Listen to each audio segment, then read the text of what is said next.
الشیطان الرجیم بسم اللہ الرحمن الرحیم کلوا واشربوا ولا تسرفوا انہ لا يحب المسرفین۔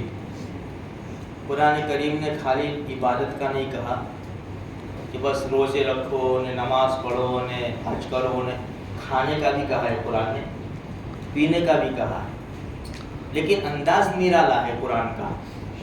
کلوا واشربوا ولا تسرفوا، کھاؤ پیو اسراف مت کرو، کیوں؟ انہ لا يحب المسرفین، اللہ اسراف کرنے والے کو، زیادہ خرچ کرنے والے کو پسند نہیں کرتا۔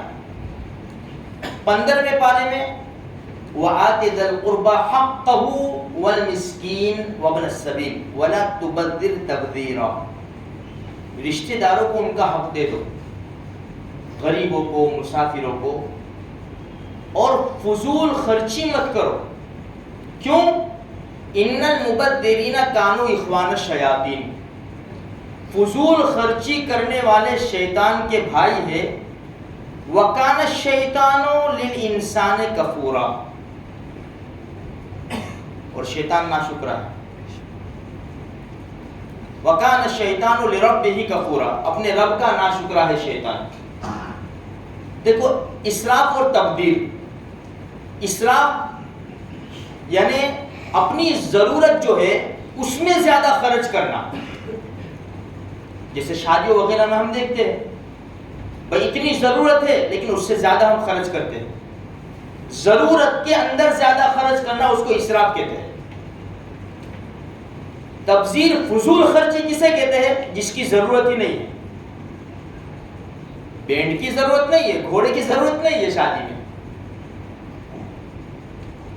یہ جس کی ضرورت نہ ہو اس میں خرچ کرنا، یہ شیطان کے بھائی۔ اب قرآن نے انداز دیکھو کیا کہا پہلے، وَآتِ ذَا الْقُرْبَى حَقَّهُ، رشتہ داروں کو ان کا حق دے دو۔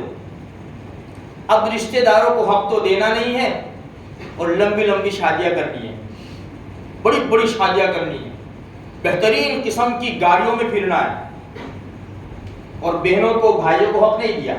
جو حق ہے دینے کا، میرا وراثت کا، وہ دیتے نہیں ہیں اور بڑی بڑی شادیاں کرتے ہیں، بڑی بڑی اچھی اچھی گاڑیوں میں پھرتے ہیں، اچھے اچھے کپڑے پہنتے ہیں۔ پہلے حق دو نا، پہلے حق دو، پھر جو ضرورت ہے اس کے مطابق خرچ کرو۔ اس لیے میرے بھائیوں حدیث میں آتا ہے کیا، نعمان بن بشیر رضی اللہ تعالیٰ عنہ فرماتے ہیں لوگوں سے کہا تم جو چاہتے ہو نہیں کھا لیتے ہو، میں نے اپنے نبی صلی اللہ علیہ وسلم کو دیکھا ہے کہ ردی اور خراب کھجوریں بھی نہیں ملتی تھی کھانے کے لیے، اسی لیے امی عائشہ رضی اللہ تعالیٰ عنہ کیا فرماتی ہے، ایک چاند دیکھتے، دوسرا چاند دیکھتے، تیسرا چاند دیکھتے، یعنی 2 مہینے ہو جاتے، ہمارے گھر میں چولہا نہیں جلتا تھا، 2 مہینے غریب کو اٹھاؤ ہمارے محلے میں سے جس کے گھر میں 2 دن چولہا نہ جلا ہو، 2 مہینے 60 دن چولہا نہ جلے۔ ان کے بھانجے نے کہا خالہ جان کیسے زندگی بسر کرتے؟ فرمایا کہ کھجور کھا لیتے اور پانی پی لیتے، کھجور کھا لیتے پانی پی لیتے۔ آج کتنی سہولت ہے، انسان کیا کیا کیسی کیسی نعمتیں کھاتا ہے۔ آج سے 10 سال پیچھے چلے جاؤ، یہ آملیٹ کی جو لاریاں ہیں نا، کیا بنتا تھا؟ 2-3 چیزیں بنتی تھی، آملیٹ، ہاف فرائی، فل فرائی، اور 2-4 چیزیں بنتی تھی۔ اب دیکھو لیسٹ لگا ہوا ہے، ایک ہی انڈے کی قسم کی آئٹم، اپنے گھروں کے اندر دیکھو، دکانوں میں دیکھو، بڑی ریسٹورنٹ دیکھو، ہوٹلیں دیکھو، بھرا ہوا، سب بھرا ہوا، قسم کی انسان نعمتیں کھاتا ہے۔ نعمان بن بشیر یہ کہتے تم جو کھاتے ہو۔ ابو ہریرہ رضی اللہ تعالیٰ عنہ فرماتے ہیں کہ میں اللہ کے رسول کے دربار میں آیا، ہمارے نبی بیٹھ کر نماز پڑھ رہے تھے، میں حیران ہو گیا۔ نماز سے فارغ ہوئے تو میں نے پوچھا اللہ کے پیارے محبوب صلی اللہ علیہ وسلم آپ بیٹھ کر نماز پڑھتے ہو؟ کیونکہ آپ تو ہمیشہ اولا کے اوپر عمل کرتے ہو، کھڑے ہو کر نماز پڑھنا افضل ہے، افضل کے اوپر عمل کرتے، بیٹھ کر آپ نماز پڑھتے ہو آج؟ دونوں جہان کے سردار نے کیا جواب دیا میرے بھائیوں؟ فرمایا بھوک کی وجہ سے، اندازہ لگاؤ کیسی بھوک ہوگی دونوں جہان کے سردار ہمارے پیارے نبی کو کہ انسان کھڑے نہیں رہ سکے. کبھی ہم نے ایسی بھوک برداشت کی کہ ہم کھڑے کرے تو گر جاوے. تھوڑی سی دیر ہو جاتی ہے نا گھر کے اندر تو ہائی واویرا ہو جاتا ہے, اکھا گھر سر کے اوپر اٹھا لیتے, ابھی تک بنا نہیں کھانا. ابو ہریرہ رضی اللہ تعالیٰ فرماتے ہیں میں رو پڑا کہ میرے نبی کی یہ حالت کہ بھوک کی وجہ سے کھڑے بھی نہیں ہو سکتے, بیٹھ کر نماز پڑھتے ہیں. جب اللہ کے رسول نے دیکھا کہ میں رو رہا ہوں, فرمایا ابو ہریرہ مت رو, مت رو. جو لوگ صبر کر کے بھوک برداشت کرتے ہیں کل قیامت کے میدان میں ان سے حساب آسان لیا جائے گا. کتنی بڑی چیز ہے. اس لیے میرے بھائیوں اللہ کی بے شمار نعمتیں ہمارے اوپر نچھاور ہے, کھاؤ کہ اس کا انکار نہیں ہے. اسراف مت کرو, فضول خرچی مت کرو. علماء بتاتے ہیں کہ پیٹ کے 3 حصے کرو, ایک کھانے کا, ایک پینے کا اور ایک سانس کا.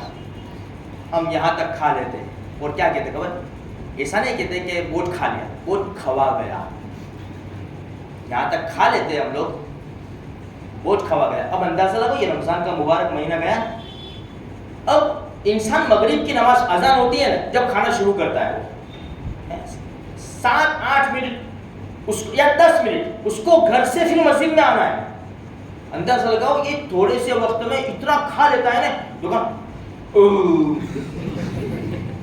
اتنے سے وقت میں ایسے حملے ہوتے ہیں, ایسی میزائلیں چلتی ہے کہ تھوڑے سے اب اس کو 2-3 منٹ کھانا ہے, 2-3 منٹ مسجد میں جانا ہے, وضو ایسا. اب اندازہ لگاؤ کتنی نعمتیں ہم کھا رہے ہیں میرے بھائیوں اور خدا کے دربار میں نہیں آ رہے. غریب دیکھو یوٹیوب کے اوپر اور جو آتے ہیں فلسطین میں چلے جاؤ, کشمیر میں چلے جاؤ, تھوڑا سا حالات آئے کیسے ہم ہو گئے, کب سے پیسا جا رہے ہیں, کب سے پیس رہے ہو کشمیری, فلسطینی, پتہ نہیں دنیا میں کیسے کیسے حالات ہیں میرے بھائی. غریبوں کو یاد کر لیا, غریبوں کو. ہم اپنے نبی سے لے کر آج کے غریب کو یاد کرو کہ میرے نبی نے بھوک کی وجہ سے 2 پتھر پیٹ کے اوپر باندھے. ہم نے تو دیکھے بھی نہیں کبھی, بھوک کی وجہ سے 2 پتھر پیٹ کے اوپر باندھے ہمارے نبی نے. صحابہ کرام نے 1-1 پتھر باندھا ہے.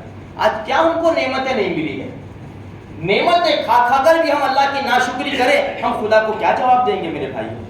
کتنی نعمتیں, وَإِن تَعُدُّوا نِعْمَتَ اللَّهِ لَا تُحْصُوهَا. تو خیر کہنے کا مقصد یہ ہے جس طرح ہم نعمتیں استعمال کرتے ہیں میرے بھائیوں, کچھ اللہ کو بتانے کے لیے تیاری کریں. کچھ نماز, روزے, قرآن, درود شریف, سنتوں کے اوپر عمل, اللہ کے احکام کے اوپر عمل تھوڑا سا تیار کر کے باکس لے جائیں گے نا تو اللہ چلو ٹھیک ہے لے کر تو آیا کچھ. اور اگر کھا پی کے ہاتھ پھیر دیا اور خالی ہاتھ, اللہ کہیں گے چلو میری نعمتوں کا حساب دے دو. یہ آنکھ ہم نے دی تھی نا اس کا حساب دے دو. چلو ساری زندگی کے سارے عمل چلے جائیں گے نا پھر بھی یہ آنکھ کہے گی کہ ابھی باقی ہے. اس لیے تھوڑی سی فکر کرو میرے بھائیو, عبادت کرو. اللہ مجھے آپ کو سارے مسلمانوں کو توفیق دے.